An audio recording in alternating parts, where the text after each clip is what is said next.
Hello again, it's Matt here, and in this video we're going to be talking about DCAs.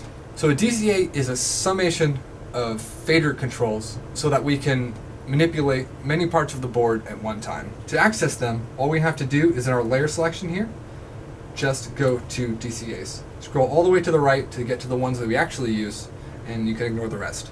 You can see we have a few groups here: kick, bass, guitars, keys, instruments, effects, and all the way over here on our assignable faders we have all band.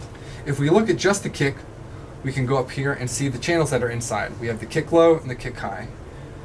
Something with a lot more things in it is the instrument faders. If we look in it, we have the kicks, we have the toms, we have the bass, the guitars, and the keys. So all the instruments that we have in the band.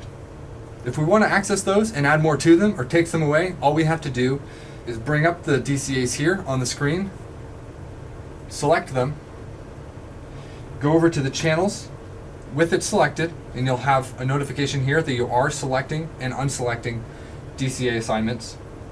And you'll notice that the selections are lighting up and blinking.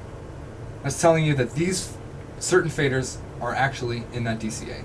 If I want to take one out, I just unselect one, and it's no longer blinking, which means it's gone. So if I select OK, and I go back to my DCAs, and I look in the guitar section, we're going to see that the acoustic guitar is gone. I want to add it back because it is a guitar, and that's why I want to mix.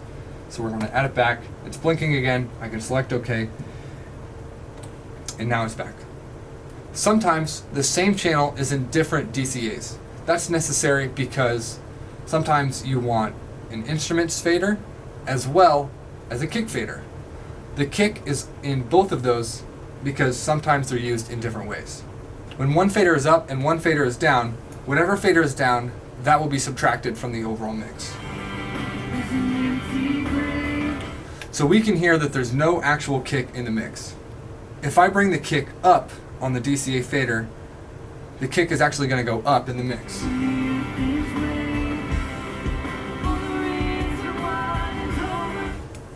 We can use DCAs creatively in a couple of different ways.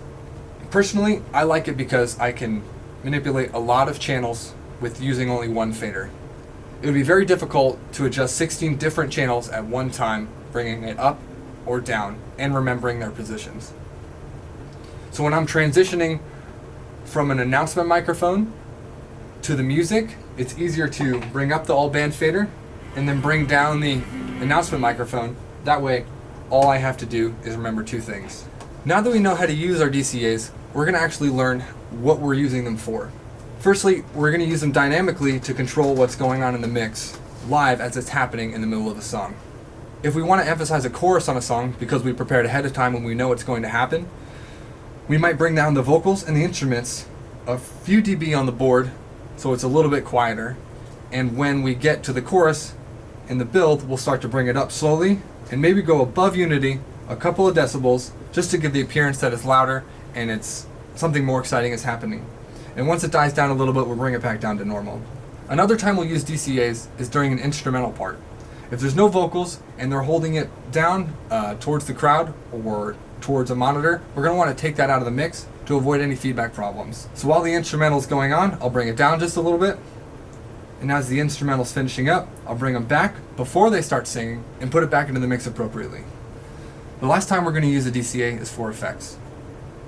Sometimes when the worship leader is praying or giving an announcement, we're not going to want to have any effects on their voice because it's going to be distracting and we're not going to quite understand what they're saying. So as they start to pray, we can take the effects out, and when they're finished, we can bring the effects back in. A more advanced part of DCAs is the DCA spill. What that means is you can spill out all the DCAs into the fader bank next to you just by double tapping the select. So if I want to demonstrate it, I isolate one bank furthest to the left,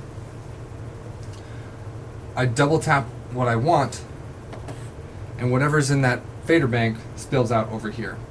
So if I double tap the guitars come out, the keys, so on and so forth. Now you'll notice that I only have 8 faders here, and if I actually have more instruments than I have faders, I can scroll through to get to the rest of them. Thank you for listening, and happy mixing.